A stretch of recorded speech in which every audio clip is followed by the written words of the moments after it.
We have been going through some series, and then how should I put this? The theme for the year that this ministry we are running with is building and fulfilling divine purposes. So anything that we are going to discuss this year is something that is going to help us to build our purpose in life so that we can be in the right path. Are you with me? And as such, we have studied a lot of messages. We have started with the pre-Adamic world, how the world came into being, what happened, and the domain of Satan, and how come man fell, and all this that we have studied. And we have also come to understanding of what are the three major purposes of a man. Okay, so those who have been following this ministry week after week, they know of these things. So if this is your first time, you can see them and then you can copy notes from them. Okay, so the other week that we met, we studied about the three purposes of man. Okay, there are some three purposes that is generalized for every creator on earth who is a man. As long as you are classified as a human being, these three purposes are your purpose to fulfill on earth.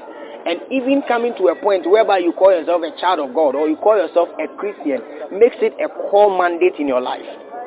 Okay, so we talked about the purpose of man, of one being what? Overcoming, right? Being an overcomer in your time or in your frame of season. You must be an overcomer. You must be a perfect person. It is a purpose for you to be perfect. So we've got to understand that the people who goes about saying that no one is perfect in this life and no one can be perfect, these are words of a child. These are vain words. There are people who say this and they are lacking understanding. Because if you understand the scripture very well and you understand the motive of Christ, in the book of Matthew chapter 6, Jesus said that you ought to be perfect even as your Father which is in heaven is perfect. So perfection is a purpose of man.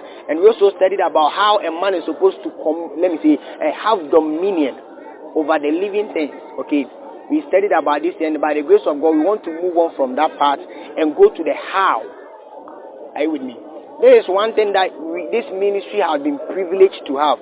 I'm not saying this to boast of ourselves, but you see, most of the times, all the Christian bodies we have, even on campus, they will show you the thing, they will tell you the thing, but they will leave the how. The person will tell you, repent. How can I repent? The pastor will tell you, take dominion. How can you take dominion? You see, in this Christianity, we are supposed to come to a place whereby we know the exact method which works. So I always say this, in Christian life, you see, we are living in light, yes, so we are walking in darkness. Do you understand what I said? You see how irony is this? We are living in the light, alright, but we are walking in darkness. Christ has delivered us from the bondage of darkness and has delivered us into his kingdom of light. Are you with me? That has been established.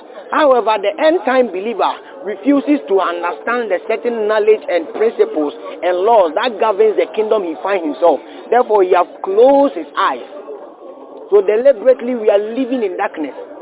Like there is light here, but right now, if you close your eyes, what are you going to see? You will see nothing. That is how the thing is. And people think that just coming into Christ is the ultimate thing. No, and after you come to Christ, Peter described and said that we should add to our faith virtue, and we should add to that virtue knowledge. Okay, so Apostle Paul writing to Timothy said that from your infancy thou have known the Holy Scriptures, which is able to make you wise unto salvation. Salvation is the process. We are trusting God that in our subsequent week we will study about salvation very well, so that you understand it. Are you with me? You understand it? But tonight, we are going to talk about dominion mandate. In simple terms, how we can take dominion over certain things in our life.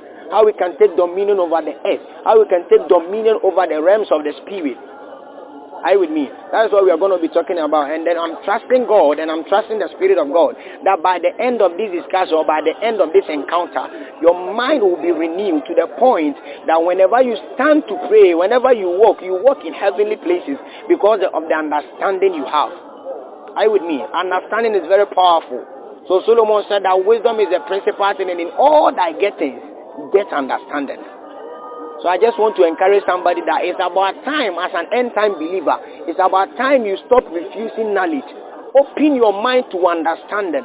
Because you see, the measure of your growth or your maturity depends on the level of understanding you have about something. Do you get it? Maturity is not in age. Maturity is not in stature. Maturity is in the level of understanding you have about certain things. The reason why we say that we are mature enough is because we know how things work. So when a child insults you, your mother will tell you that, oh, don't beat the person because he's just a child. Why? Because he doesn't know how things work in this world. But as you grow, you come to understanding that insulting is a sin. It's a wrong thing to do in the society. So therefore, when you insult, they punish you. Because now you have come to know and you are matured enough to make the responsible decisions.